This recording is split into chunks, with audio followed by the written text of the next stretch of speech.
अस्सलाम वालेकुम व्यूअर्स, मेरे पास आखिरी पेपर हाथ में है।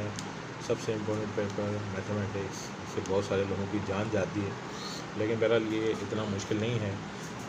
कोर्स बहुत मुश्किल था, कोर्स की तैयारी भी बहुत मुश्किल थी, कोई शक नहीं है। लेकिन जो लोग मैथ को एज ए पैशन समझ के करते हैं या मैथ को अपनी ज़िंदगी का एक अहम हिस्सा समझ के करते हैं, उनके लिए मैथमेटिक्स कतई कोई प्रॉब्लम नहीं होती।